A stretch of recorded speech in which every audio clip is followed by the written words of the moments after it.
요즘 정말 가장 뜨거운 화제죠. 이 체중 감량 약물이요. 근데 이게 사실은 인류 최초의 장수 약물이 될 수도 있다는 주장이 나왔습니다.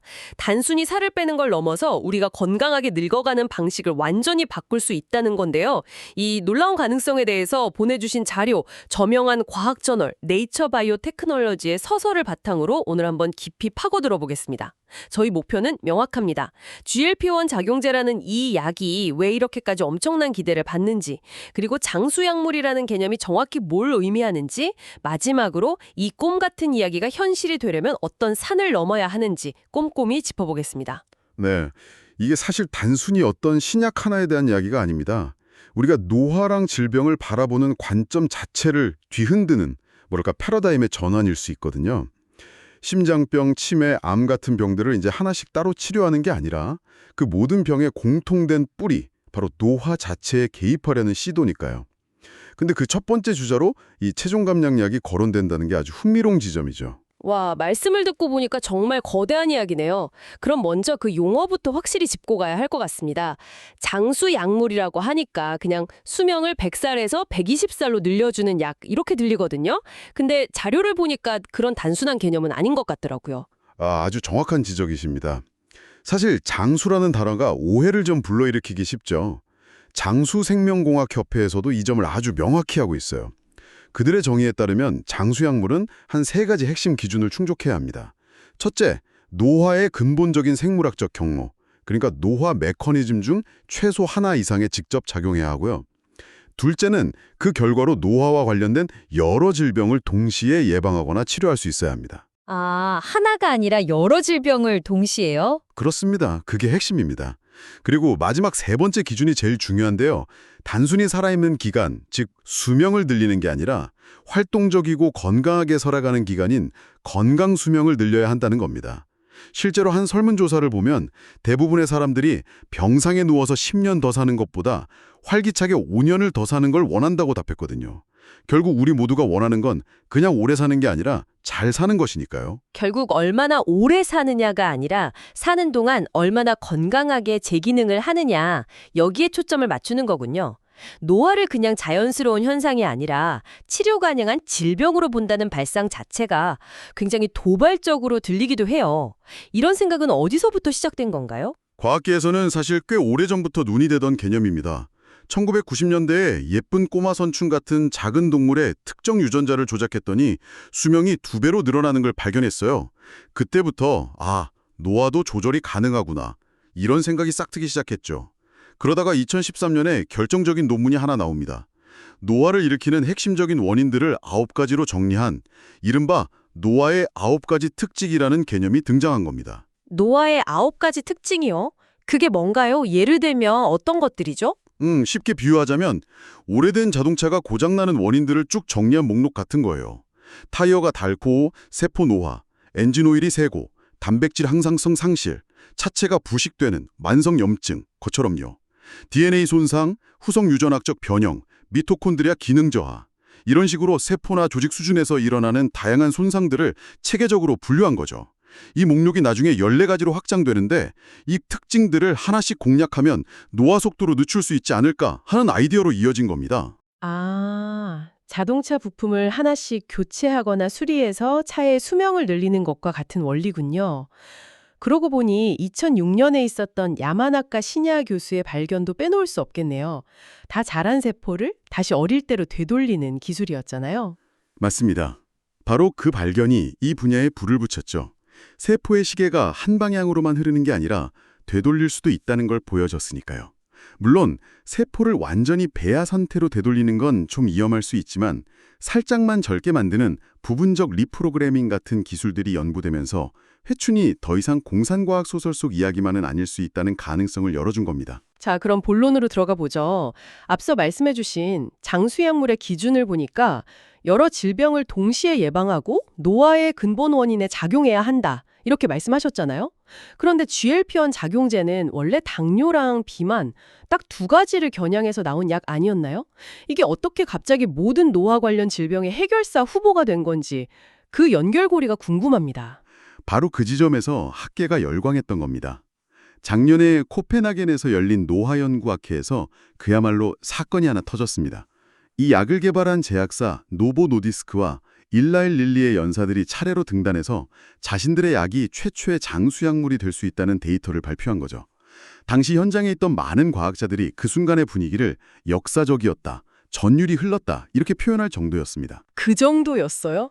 도대체 어떤 데이터가 공개됐길래 그 냉철한 과학자들이 그런 반응을 보인 거죠? 이미 알려진 혈당 조절이나 체중 감량 효과를 훨씬 뛰어넘는 결과들이 쏟아져 나왔기 때문입니다. 심장마비, 뇌졸중, 심부전 같은 치명적인 심혈관 질환 발생 위험을 눈에 띄게 줄이는 건 물론이고요. 만성 신장 질환의 진행을 늦추고 간 질환을 개선하고 심지어 무릎 골관절염 통증이나 폐쇄성 수면 무호흡증 증상까지 완화하는 결과들이 발표된 겁니다. 마치 하나의 약이 몸의 여러 시스템에 동시에 긍정적인 영향을 미치는 것처럼 보였던 거죠. 거의 만병통치약처럼 들리는데요. 솔직히 이렇게 좋은 효과만 있다고 하니 오히려 의심이 생깁니다. 학계에서는 이 결과에 대해 비판적인 시각은 없었나요? 예를 들어 그냥 살이 빠지면서 나타나는 부수적인 효과일 뿐이다. 이런 지적 같은 거요? 아주 좋은 질문입니다. 그리고 바로 그 의문에 대한 답이 GLP-1을 장수약물 후보로 급부상시킨 결정적인 열쇠였습니다. 비만 환자들을 대상으로 한 대규모 임상시험 결과를 아주 정밀하게 분석해 봤더니 심혈관 질환 개선 효과의 약 3분의 1만이 체중 감량으로 설명이 가능했다는 겁니다. 잠깐만요. 그럼 나머지 3분의 2는요? 살이 빠진 것과 상관없이 효과가 나타났다는 건가요? 바로 그겁니다. 체중 감량 효과를 모두 제외하고도 이 약물 자체가 가진 강력한 항염증 효과나 혈관 보호 효과 같은 다른 메커니즘이 작용하고 있다는 강력한 증거죠. 이 사실이 왜 중요하냐면 비만하지 않은 사람에게도 이 약물이 건강상 이점을 줄 수 있다는 가능성의 문을 활짝 열어줬기 때문입니다. 이건 더 이상 비만 치료제가 아니라 노화와 관련된 만성염증이나 대사기능 이상을 직접적으로 개선하는 약일 수 있다는 뜻이니까요. 체중과 무관한 효과가 3분의 2나 된다니 정말 놀라운데요. 하지만 바로 그 점 때문에 건강한 사람에게도 효과가 있을 거라 단정하긴 아직 좀 이르지 않을까요? 아직 넘어야 할 산이 많을 것 같은데요. 물론입니다. 이 점은 반드시 명확히 해야 합니다. 지금까지 나온 이 모든 놀라운 데이터는 이미 비만이나 제2형 당뇨병을 앓고 있어서 관련 질병 발생 위험이 매우 높은 고위험군을 대상으로 한 결과입니다. 상대적으로 건강한 저위험군에 속하는 사람들에게 예방 목적으로 투여했을 때도 같은 효과가 나타날지에 대해서는 아직 검증된 임상 데이터가 전혀 없습니다. 알겠습니다. 그렇다면 이 약물들이 고위험군을 넘어 진정한 의미의 장수 약물로 인정받기 위해서는 앞으로 어떤 과제들을 넘어야 할까요? 현실적인 장벽이 아주 많습니다. 가장 큰 산은 규제기관, 특히 미국 FDA의 입장입니다. 현재 FDA는 노화 그 자체를 질병으로 인정하지 않고 있습니다. 늙는 것은 병이 아니라는 거죠. 그러다 보니 노화 방지를 목적으로 하는 약물에 대한 공식적인 허가 절차나 가이드라인 자체가 존재하지 않습니다. 아니, 노화가 만병의 근원이라는 건 이제 상식 같은데 FDA는 왜 아직도 노화를 질병으로 인정하지 않는 거죠? 뭔가 철학적인 이유라도 있는 건가요? 철학적인 이유도 있고 아주 현실적인 이유도 있습니다. 만약 노화를 질병으로 규정하는 순간 전 세계 모든 노인이 잠재적인 환자가 되어버립니다. 이건 사회적, 경제적으로 엄청난 파장을 낳을 수 있죠. 그래서 현재로서는 노화 관련 특정 질병, 예를 들어 노화로 인한 근감소증이나 노화 관련 심혈관 질환 같은 식으로 특정 질병을 타겟으로만 임상시험을 진행할 수 있습니다. 노화를 치료한다고 말하지 못하고 노화로 인해 생기는 병을 치료한다고 애둘러 가야 하는 상황인 거죠. 일종의 편법을 쓰고 있는 셈이군요. 임상시험 자체도 쉽지 않겠어요? 노화라는 건 수십 년에 걸쳐 진행되는데 약의 효과를 보려면 참가자들을 평생 추적 관찰해야 하는 건가요? 바로 그게 두 번째 난관입니다.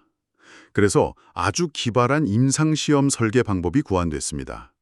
당뇨병 약인 메트포르민이 노화 방지 효과가 있는지를 확인하기 위해 계획된 테임이라는 임상시험의 사례인데요. 여기서 복합 결과라는 혁신적인 방식을 제안했습니다. 심장병, 암, 뇌졸중, 치매, 사망 등 여러 노화 관련 질병들 중에서 어떤 것이든 가장 먼저 발생하는 시점을 종합적으로 평가하는 겁니다. 아, 각각의 병이 생기는 걸 따로따로 보는 게 아니라 여러 병 중 뭐라도 하나 먼저 생기면 그걸 실패 혹은 결과로 본다는 거군요. 굉장히 효율적인 방식 같은데요. 맞습니다. 만약 약물이 노화의 공통된 경로에 작용한다면 이 모든 질병의 발생을 전반적으로 늦출 테고, 그러면 이 복합 결과가 나타나는 시점도 늦춰지겠죠. 이렇게 하면 각각의 질병 발생률을 따로 보는 것보다 훨씬 적은 수의 참가자로도 통계적으로 유의미한 결과를 더 빨리 얻을 수 있습니다. 시간과 비용을 획기적으로 줄일 수 있는 아주 똑똑한 접근법이죠. 정말 영리하네요. 그럼 규제와 임상시험 문제 말고 또 다른 어려움은 없나요? 환자의 수능도라는 아주 현실적인 문제가 남아 있습니다. 사실 이게 가장 어려울 수도 있어요. 이 약들이 메스꺼운 같은 위장장애 부작용이 흔하고 비용도 매우 비쌉니다. 그래서 실제로 처방받은 환자 중 상당수가 1년 안에 복용을 중단합니다. 한번 생각해 보세요. 지금 당장 아프지도 않은데 매주 비싼 주사를 맞으면서 속이 더부룩한 걸 평생 참으라고 하면 그게 쉬울까요? 듣고 보니 그렇네요. 고지혈증 약인 스타틴도 비슷하잖아요. 먹어도 당장 몸이 좋아지는 느낌은 없는데 미래의 심장마비를 예방하기 위해 먹는 거니까요. 그런데도 많은 사람들이 빼먹는 걸 보면 예방약을 꾸준히 먹게 하는 건 정말 어려운 일인 것 같습니다. 맞습니다. 그래서 GLP-1이 진정한 장수 약물이 되려면 부작용이 적고 가격이 저렴한 알약 형태로 개별되거나 혹은 1년에 한두 방만 맞아도 되는 장기 지속형 주사 같은 형태로 발전해야 할 겁니다. 한편 자료를 보니 알츠하이머병에 대한 임상시험도 진행 중이라고 하던데요.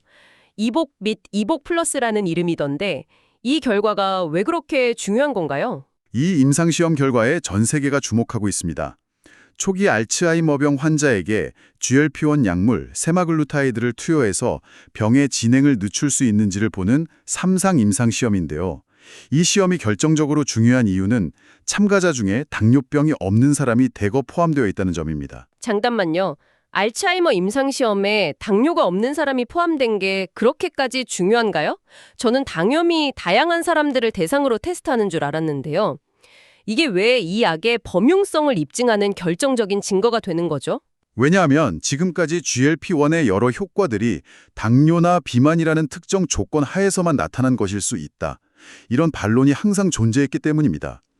하지만 만약 당뇨가 없는 건강한 뇌에서도 알츠하이머병의 진행을 늦추는 효과가 확인된다면 그건 GLP-1이 특정 대사 질환을 넘어서 뇌신경계의 노화 과정에 직접 개입할 수 있다는 최초의 강력한 증거가 됩니다.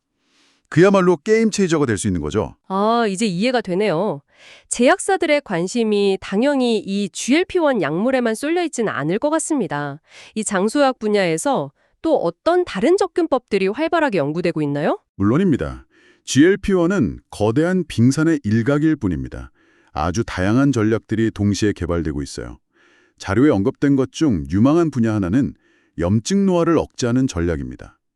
나이가 들수록 우리 몸에 원인 모를 만성적인 염증 수치가 서서히 올라가는데 이게 바로 수많은 노인성 질환의 불쏘시개 역할을 한다는 개념이죠. 마치 몸속에서 아주 약한 불이 계속 타고 있는 상태 같은 거군요. 정확한 비유입니다.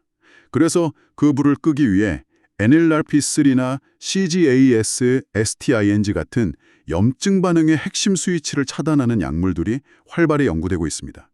또 다른 아주 흥미로운 접근은 운동 효과 모방 약물입니다. 잠시만요. 운동 효과 모방 약물이라뇨? 그럼 운동하기 싫어하는 사람들에겐 꿈의 약이겠네요. 이게 정말로 운동과 똑같은 근육 성장 효과를 낼 수 있는 건가요? 아니면 뚜렷한 한계가 있나요? 꿈의 약에 가깝지만 물론 한계도 있습니다. 우리가 운동을 하면 근육에서 아펠린 같은 유익한 신호물질들이 뿜어져 나오거든요. 이 물질의 작용을 모방하는 약물을 만들어서 운동을 하지 않아도 근육이 성장하고 대사가 활발해지도록 만드는 겁니다. 물론 실제 운동이 주는 정신적인 안정감이나 심폐지구력 향상 같은 모든 효과를 대체할 수는 없겠죠. 하지만 거동이 불편해서 운동을 하기 어려운 노년층의 근감소증을 막는 데는 획기적인 치료제가 될 수 있습니다. 정말 다양한 각도에서 노화에 접근하고 있군요. 이러한 연구들이 성공한다면 단순히 개인의 건강 문제를 넘어 사회적으로 엄청난 변화를 가져오겠습니다. 거시적인 관점에서 보면 그 파급력은 상상 이상일 겁니다. 자료에 나온 미국의 사례를 보면 현재 상황이 얼마나 심각한지 알 수 있습니다. 미국의 기대 수명은 홍콩보다 6년, 캐나다보다 3년이나 짧아서 세계 63위 수준에 머물러 있어요. 그런데 만성 노인성 질환에 쏟아붓는 의료비는 연간 수조 달러, 우리 돈으로 수천조 원에 달합니다. 밑빠진 독에 물 붓기인 셈이죠. 만약 이런 질병들의 공통된 뿌리인 노화를 직접 공략해서 발병 자체를 5년, 10년 늦출 수 있는 약이 나온다면 이건 의료 시스템의 재앙을 막고 인류 전체의 웰빙을 한 단계 끌어올리는 혁신이 될 겁니다. 오늘 보내주신 자료를 통해 GLP-1 작용제가 단순한 체중 감량 약을 넘어 질병 예방과 건강 수명 연장이라는 새로운 패러다임의 문을 열고 있다는 걸 확인했습니다. 여러 질병에 걸쳐 나타나는 놀라운 효과는 분명하지만 장수약물이라는 왕관을 쓰기까지는 아직 갈 길이 멀다는 점도 명확해졌네요. 건강한 사람을 대상으로 한 데이터 확보, 규제 환경의 변화, 그리고 환자들이 꾸준히 복용할 수 있도록 만드는 현실적인 문제 해결까지요. 맞습니다. 오늘 논의의 진짜 핵심은 GLP-1이라는 특정 약물이 대단하다는 것보다도 노화의 근본 메커니즘을 표적으로 삼아서 여러 질병을 동시에 예방하려는 의학의 거대한 흐름이 마침내 시작되었다는 점입니다. 앞으로 데이터 과학과 AI 기술이 발전하면서 노화의 비밀을 푸는 연구는 지금보다 훨씬 더 빨라질 겁니다. 마지막으로 청취자분께 생각해볼 질문을 던지며 마무리하고 싶습니다. 자료의 마지막 문장이 아주 인상 깊었는데요. 노화는 삶이고 삶은 노화다. 우리는 죽음을 정복할 수는 없지만 더 건강하고 행복하게 늙어갈 방법은 찾을 수 있습니다. 만약 우리가 암, 심장병, 치매 같은 개별 질병과 싸우는 대신 노화 그 자체의 속도를 조절할 수 있게 된다면 우리의 노년은 어떤 모습일까요? 그리고 건강하다는 것의 정의는 그때 어떻게 바뀌게 될까요?